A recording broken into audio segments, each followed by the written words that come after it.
Hey everybody, welcome to our sports show. I am Chris, the editor of Mahoning Matters. I'm with Mike Brown.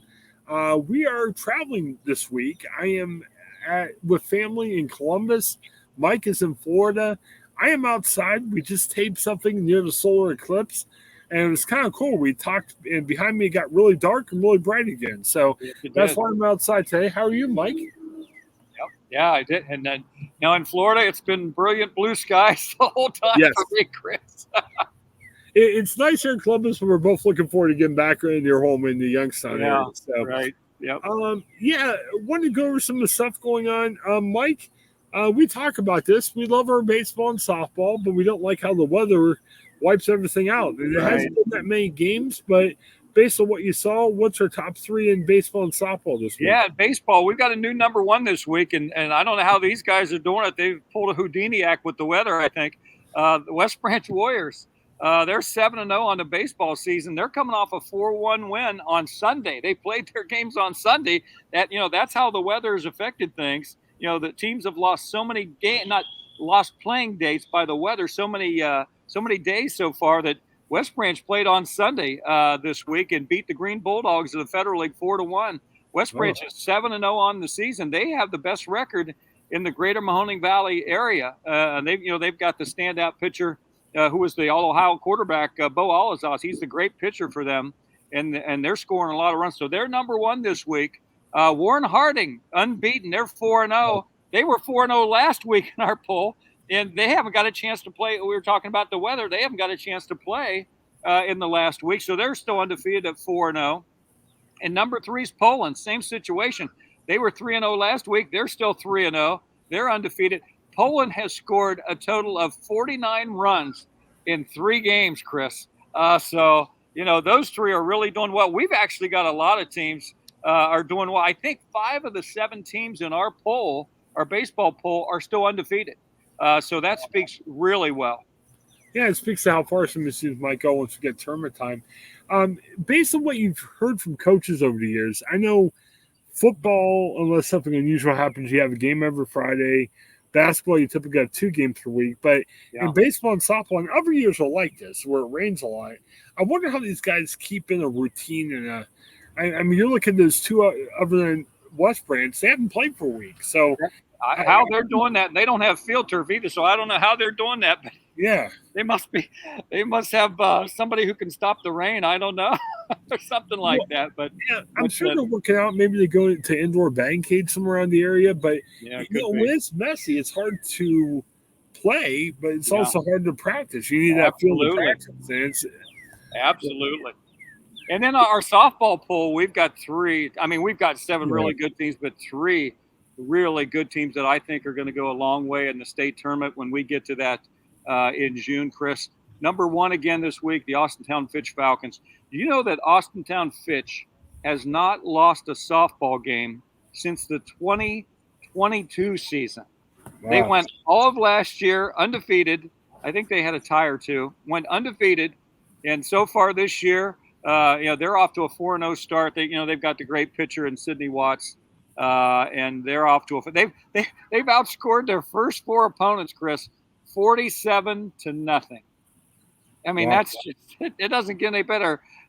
Simply spelled, that's Watts doing her thing. She's just tremendous. What a great pitcher Sidney Watts is. So, number 2, the Warren champion Golden Flashes. They're 4-0 in the season. They've outscored their first 4 opponents 61-7. So they're number 2. And number 3, the Canfield Cardinals. Now, they're kind of like the West Branch baseball team. They're 6-1. They've actually got 7 games in. So they've managed to pull those games off despite the rain being all around the first couple weeks of the season. Their only loss, Canfield, was to Fitch in their season opener. They've since rattled off 6 straight wins, and they've outscored their opponents in those 6 games 52-2. So those are 3 tremendous softball teams that I think are really going to go a long way when we get to the postseason. Wow. Really cool. Yep. So and people can check out the top 7 in baseball and softball by accessing the MahoningMatters.com site, Chris. And, crossing fingers because it's been a really heavy news week already. We hope to have by Wednesday at the latest, hopefully Tuesday if we can. Yep. A couple other kind of news and notes. We know Ethan Faulkner's the new coach of Youngstown State. As of now, they haven't had the press conference. We'll talk more about what he had to say. Mm-hmm. I know there's some rumors going back and forth for what it means for the roster.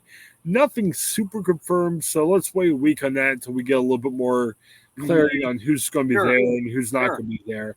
The women's team made some news. Faith Birch, I believe, she played for Cleveland State. She's from Warren Harding.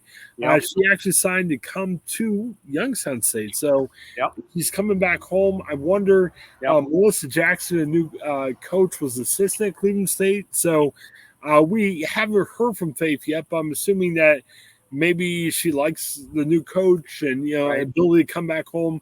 I'm sure play roles there. So Youngstown State's got some more talent coming in. It'll be good to see what happens. And both coaches would know the Horizon League as well as anybody. So I think that makes it a little bit of a seamless transition there too, because they know how tough the Horizon League is, Chris. So, and we've talked about this multiple times over the past couple of weeks. I mean, college – it happens in, the big teams where maybe somebody would like a little bit more playing time or be close to home. And it definitely happens. Faith Birch, I'm kind of looking up her information. She's a 6'1" forward, so she has some size. She has 2 years of eligibility remaining. Yeah.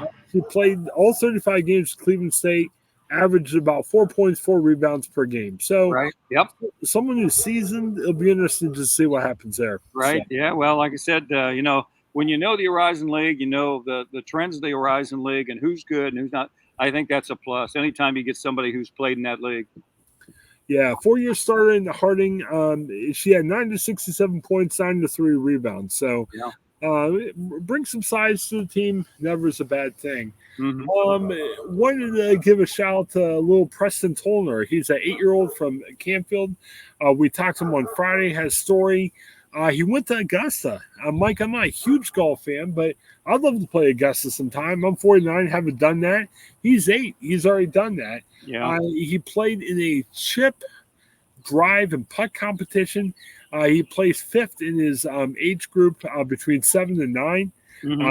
I guess it was on Golf Channel. So we had a little story about that today and had a YouTube video. You could see highlights from the Golf Channel's package. So congratulations out to Preston too. That's most of the stuff happened locally. Browns and Steelers, they're still in the midst of the offseason.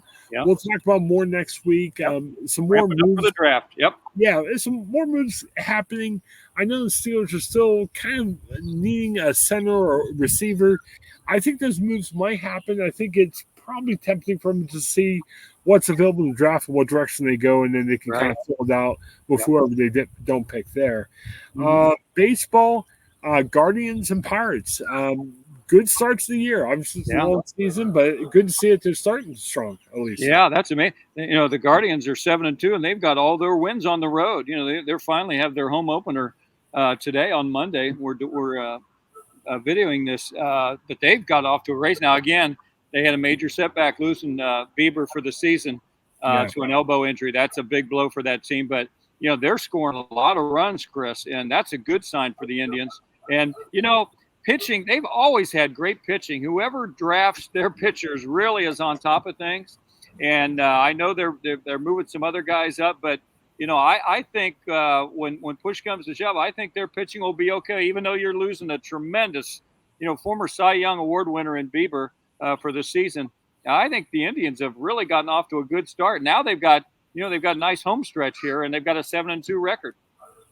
Yeah, time to take advantage of it. They had a nice schedule to start out with. It always helps when you play at Oakland to start the season. Well, that's true too. but to be on the road and come back with 7 out of 9 wins is no matter who you're playing. It's the major leagues. It's good. Yeah, absolutely. Pirates, their young guys are playing good so far. Can that continue? We'll have to wait and see. And I always look at Paul Skeens is waiting down there, and in AAA, I know they started him out there too. So. Some optimism, I guess, at least for the Pirates and Guardians as the season starts. And like I said last week, Chris, I'm so happy for both those organizations.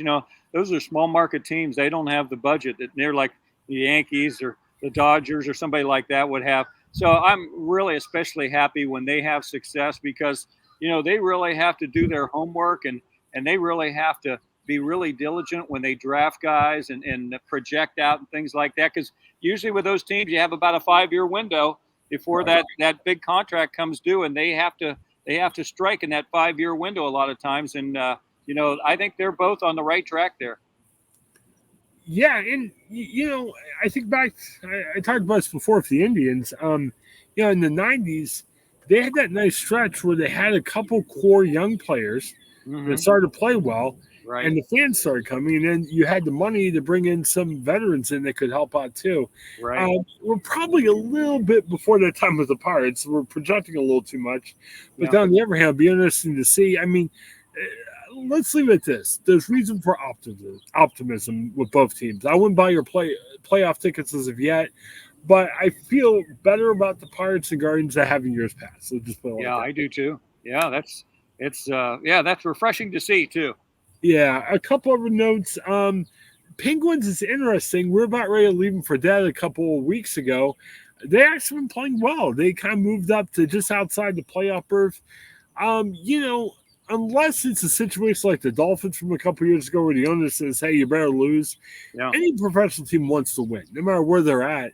You kind of wonder, is it better for the Penguins if they miss the playoffs and get a chance at the lottery? But, there's still way too many good players. I know, like, Sidney Crosby and Malkin are getting older, but, they seem to catch fire. So, just be interested to see how the season ends for the Penguins. Right. Yep. A lot of good things to root for. Yeah. And the Cats, Cats are a good team. You look, though, Sunday afternoon, they got beat pretty good by the Lakers on Saturday. Yeah. Sunday to go to the Clippers, that's a good team, too. But you're up at 26, and you end up losing the game. That's tough too. And that loss really hurt them. They dropped from the 3rd position in the East to the 5th position in the East with 3 games to play, and they're behind a tiebreaker. I think with the Knicks. I'm not so sure they're behind the tiebreaker with the other team they're tied with. But that was a tough loss, especially you have a 26-point lead and lose.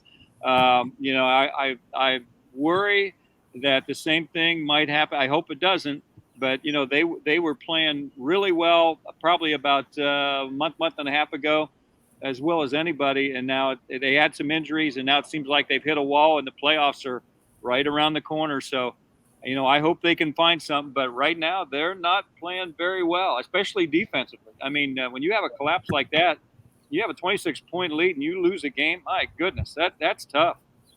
Well, I hate to say it. When things are good, they're Eastern Conference contender. We've said that a couple weeks ago, and I don't want to backtrack from that. But let's be honest. The way they played, they're good enough to make the playoffs. I don't know if they're that East contender anymore, to be honest with you. I mean, right now, like you said, they're the 5th seed. Unless things change, they could be facing the Knicks again. And they haven't competed well against the Knicks. No, they don't. That's a bad matchup for them because the Knicks are a great rebounding team, and the Cavs are not a very good interior defensive team or rebounding team. So I don't know. We'll have to see how it plays out. I mean, they still got 3 games to play. I think they need to win all 3 and hope those other 2 teams they're tied with at least lose 1 more. So we'll see. Yeah, definitely. One other thing, we got a couple minutes I want to mention quick. Big news in Cleveland over the weekend, the women's Final Four. And if you looked at it maybe 10, 15 years ago, you'd be like, is this really a big event for Cleveland? But my goodness, the women's game has really come on strong. Yep. People have argued it's better than the men right now. I mean, it's kind of more compelling, to be honest. I think it's very exciting. Yep. Yeah, so Rocket Mortgage Fieldhouse hosted it. You had Iowa, South Carolina, North Carolina State, and UConn, a couple really prolific programs. Oh, yeah. I got to tell you, Mike, I was very entertained. I made a point to watch the Iowa, not LSU, the Iowa South Carolina final yesterday. Mm-hmm. Really compelling game. Iowa's come from nowhere. You get a player like Caitlin Clark. They had a bunch of good players. They deserved to get what they did. If I had to be critical, though, they had no inside presence. I mean, Mike, South Carolina pretty much got most of the rebounds, and Iowa had nothing to contend with that. It was kind of disappointing. They have a good interior player in Hannah Stolke, but Hannah really progressed in her scoring. I think she had 20 in the semifinal game, but she had like 3 rebounds. And she had a similar type game in the title game, where she put up some points. She was getting the rebounds, and South Carolina was just rebounding everything. It was amazing. Yeah. So I'm disappointed for Caitlin. I wish that they had, and again, you don't need that like some pivot player that would, do everything, but just somebody who gets some more rebounds. I don't know. I was scratching my head about that yesterday at Iowa. Yeah. Well, I will say this. I don't think the disappointment for Caitlin will last long, because next Monday night she's going to go number 1 in the WNBA draft without question. So, and I realize that I would like seeing the Big Ten team win the national title as well. But, she's got a great WNBA career ahead of her. What an exciting player to watch. And that's great for that league.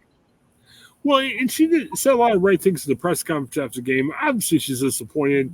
They've lost twice in the title game. Right. But I think she realized what her and some of the other outstanding players have done is raise awareness of the girls' game. Right. And, there's, I think, the woman named Juju that plays for USC. There are a couple of really good ones that are coming back next year. Right. I think it's just up to them. And it does. Yep. It's like, women's softball. That's a great spectator sport. Women's basketball, great spectator. Like, I agree with you, Chris. It's really taken off. It's very exciting to watch. Well, and here's the thing. And again, the onus shouldn't be on the women, but I think it's on any sport out there. I mean, we even talk about sports like hockey, which sometimes doesn't get the attention it should get. Yeah. You've got to get – that's why like a guy like Wayne Gretzky and Mario Lemieux were so vital for the NHL. Right. I think the same thing with women. I think Caitlin Clark was great. You think of the Juju woman from USC. You almost have to have that player that just stands out over everybody. I think back to the Cheryl Miller time. That made women the game a lot more attainable. And, you just need that. And when you have years like that, it's actually more watchable than the men. But it'll be interesting. The game will be over by the time you hear this. But obviously tonight, the men, it's UConn against Purdue. So we'll see what happens there. Yep, absolutely. Should be exciting. All right. Well, for Mike, this is Chris. Hey, thanks for helping us out on the Eclipse show. We'll have that up too. Have a great day, everybody.